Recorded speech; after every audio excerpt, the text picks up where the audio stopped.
What's up guys, and welcome back to another Wine and Crypto video. Another Monday, another crash in the cryptocurrency market. How has the Bybit situation got even stranger, weirder, and potentially worse? And another cryptocurrency hack we need to discuss right now. So I'm going to keep you guys fully up to date. Please remember that nothing in my videos is ever financial advice, because I'm not a financial advisor. I'm just a guy sitting in his room. So OX Infinity got hacked for $49.5 million. Which got stolen and converted to none other than Ethereum.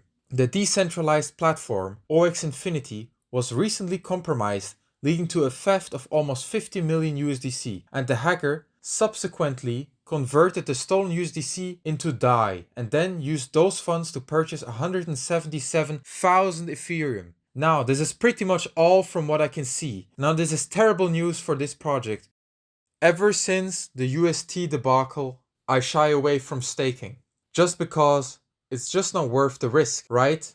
I would rather have access to all of my funds at all times. Now, on top of that, we have also Solana dropping. But why is Solana dropping? That's the question. I scoured the internet. I'm trying to figure out what's going on. Has Solana been hacked? All I can seem to find is that long positions seem to have been wrecked right now. $26 million of long positions on Solana have been wrecked. If you look at the latest update of Marty Party, it seems to be that again, market makers seem to be pushing the price around, trying to stop out all possible longs and shorts in both directions.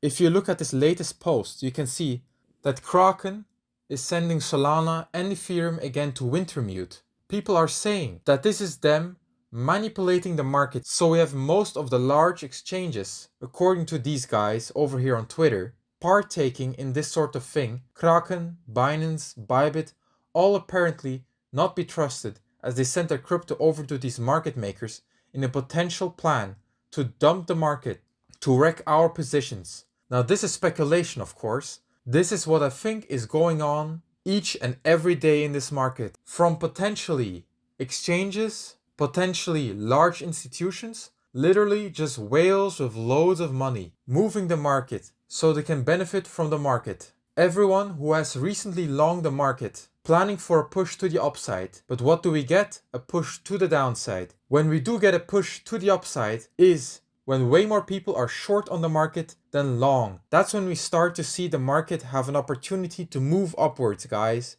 We can see it is starting here. However, if we do zoom out all the way to the 30-day, we do still have a lot of long positions, but the shorts are definitely growing. And that's the kind of thing that we do want to see. If there is this sort of thing happening, right? Manipulation of the market, it would coincide with the thought that eventually we will go up. So if we can sustain the shakeouts, then we should be able to make money. Now, that's the potential. I do still think that there's going to be one last leg down, so that we can see more upside. However, we always need to be prepared for either way. Again, that's why we take profit. That's just how it works.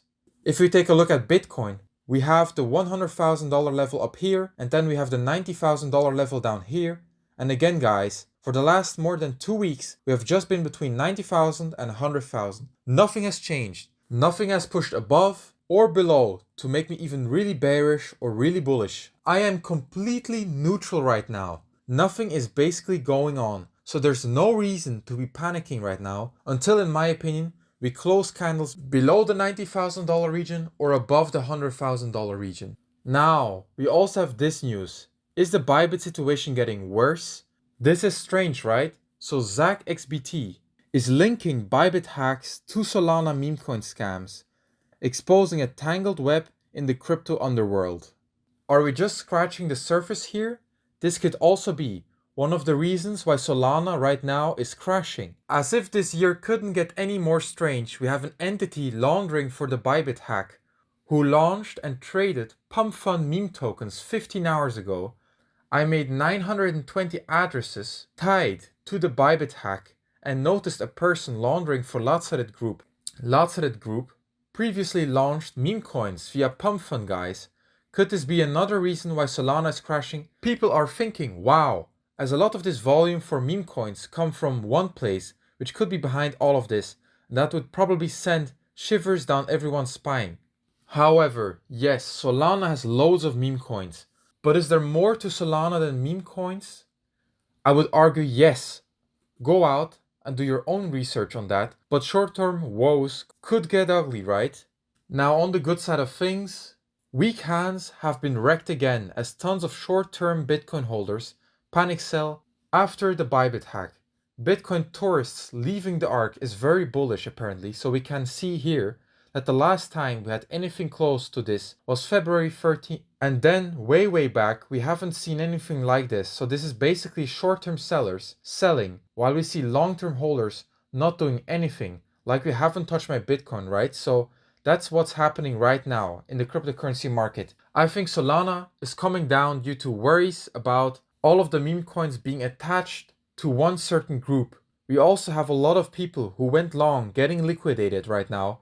And then we also probably have short-term holders of Solana also panicking, giving up and selling. So what am I doing right now? I'm just waiting to see what happens with the price of Bitcoin. If it goes up, if it goes down. That will depend on whether or not I think we're bullish, neutral or bearish. And then we can make decisions. Is it time to start taking more profits heavily? Or is it time to be buying the dip, right? I said there could be a next move to the upside, but like we discussed in previous times, these things are normally not as bullish as everyone is saying, you know? We're going to go to $250,000 this cycle. We're going to go to $300,000 this cycle. XRP is going to go to $100. Things like that may not or ever happen, alright? So it's something we need to be prepared for, especially in this bull market, right? So let's not get too euphoric. If the price goes up, remember your own personal strategy, okay?